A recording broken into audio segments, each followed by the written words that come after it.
তোমার কাছে আমি চাই, আমি যে লেখাপড়া করতেছি, একটি সুন্দর চাকরি, একটি জায়গাতে তুমি আমার উন্নতির জন্য একটি চাকরি দেবা। এই জন্য তুমি কি করবা, নামাজে গভীর রাতে 5 ওয়াক্ত নামাজে তুমি কি করবা যুবক, ও যুবক একটু শুনে নাও, আল্লাহর কাছে চাইবা। দুনিয়া ওয়া হুম ইয়াহসাবুনা আন্নাহুম ইহসিনুনা সুনআ। যাদের আমল পণ্ড হয়ে যায়, নিঃশেষ হয়ে যায় এই পৃথিবীতে, দুনিয়াতে যত আমল করবে, যে আমলগুলো করবে, এই আমলগুলো কেন নিঃশেষ হয়ে যাবে, কিসের জন্য নিঃশেষ হয়ে যাবে? তারা ধারণা করে আমরা নামাজ পড়তেছি যে আমরা ভালো কাজ করতেছি, আমরা রোজা রাখতেছি ভালো কাজ করতেছি, আমরা হজ করতেছি ভালো কাজ করতে, দান সদকা করতেছি ভালো কাজ করতেছি। কিন্তু এই আমলগুলো কিসের জন্য নষ্ট হয়ে যাবে? আল্লাহ পাক রব্বুল আলামিন বলতেছেন, ওয়া মা ইউমিনু আকসারুহুম বিল্লাহি ইল্লা ওয়া হুম মুশরিকুন। এই পৃথিবীতে অনেক মানুষ রয়েছে যারা ঈমান আনার পর আল্লাহর প্রতি ঈমান আনার পর আবার মুশরিক হয়ে যায়, আবার শিরক করে। এই শিরক করার কারণে ঈমান যে চলে গেছে, ঈমান যে হারিয়ে গেছে, ঈমান শেষ হয়ে গেছে।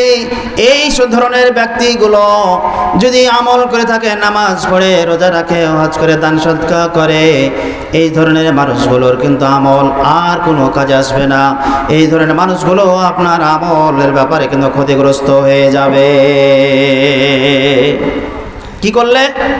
শিরক করলে। বলেন তো কি করলে? শিরক করলে। শিরক বুঝেন তো? শিরকের ব্যাপারে, শিরক ফিল ইবাদত, শিরক ফিল কি বলেন তো? শিরক ফিল ইবাদত, শিরক ফিল হুকুমাত। শিরকের ব্যাপারে কয়েক প্রকার রয়েছে। শিরক ফিল জাত, শিরক ফিল সিফাত। তো শিরক ফিল ইবাদত, এটা ইবাদতের মধ্যে শিরক।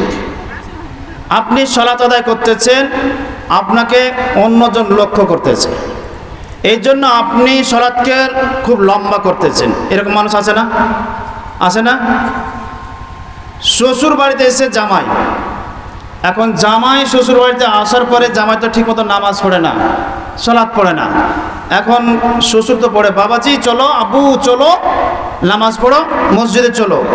এখন শ্বশুরের সাথে শরমে পড়ে গিয়েছে মসজিদে, শ্বশুর নামাজ পড়তেছে, জামাই নামাজ পড়তেছে, কিভাবে নামাজ পড়ে এটা দেখে দেখে নামাজ পড়তেছে। এই যে শিরক। এবং অন্যান্য ইবাদত বান্দিগিদের শিরক, যেমন মাজারে গিয়ে কিন্তু শিরক। মাজারে গিয়ে কিন্তু অনেকে চায় না? বলেন তো চায় না? মাজারে গিয়ে অনেক মানুষ চেয়ে থাকে। চাইতে হবে কার কাছে? চাইতে হবে একমাত্র আল্লাহ পাক রব্বুল আলামিনের কাছে চাইতে হবে। আল্লাহ পাক রব্বুল আলামিন বলতেছেন, ইস্তাঈনু বিস-সাবরি ওয়াস-সালাহ।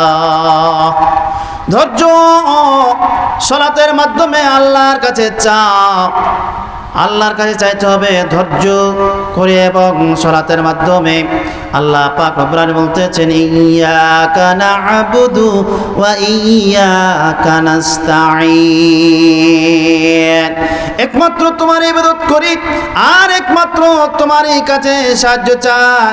আমরা সাহায্য চাইবো কার কাছে বলেন তো? ও যুবকেরা একটু শুনুন, আমরা সাহায্য চাইবো কার কাছে বলেন তো? ভবিষ্যতে আমরা যে কোনো কর্মের জন্য, কোনো কর্মে লাগার জন্য আমরা একটা টার্গেট করে ফেলেছি, লেখাপড়া করতেছি। এরকম অনেকে যুবক রয়েছে, এই পৃথিবীতে অনেক যুবক রয়েছে, লেখাপড়া শেষ করেছে বা লেখাপড়া করতেছে, ইন্টারে করতেছে, এসএসসি পাস করেছে, ইন্টারে পড়তেছে, অনার্স করতেছে, বিশ্ববিদ্যালয়ে পড়তেছে, বিভিন্ন জায়গায় পড়তেছে। তাদের টার্গেট রয়েছে এই লেখাপড়া শেষ করে আমরা কি করব? লেখাপড়া শেষ করে আমি চাকরি করব, আমি অমুক হব, আমি অমুক হব, এরকম একটা টার্গেট রয়েছে। যুবকদের, ও যুবক, তুমি যে টার্গেট করেছো লেখাপড়া করে তুমি চাকরি করবা, লেখাপড়া শেষ করে তুমি চাকরি করবা, এটা তুমি টার্গেট করেছো, তুমি তোমার মনের ভিতরে এটা এঁকে ফেলেছো। কিন্তু এটা চাইতে হবে কার কাছে বলেন তো? এটা চাইতে হবে আল্লাহর কাছে। আল্লাহর কাছে চাও কিসের মাধ্যমে? ধৈর্য সহকারে, ধৈর্য নামাজের মাধ্যমে আল্লাহর কাছে চাও। আল্লাহ, তোমার কাছে আমি চাই, আমি যে লেখাপড়া করতেছি, একটি সুন্দর চাকরি, একটি জায়গাতে তুমি আমার উন্নতির জন্য একটি চাকরি দেবা। এই জন্য তুমি কি করবা? নামাজে গভীর রাতে 5 ওয়াক্ত নামাজে তুমি কি করবা? যুবক, ও যুবক, একটু শুনে নাও, আল্লাহর কাছে চাইবা।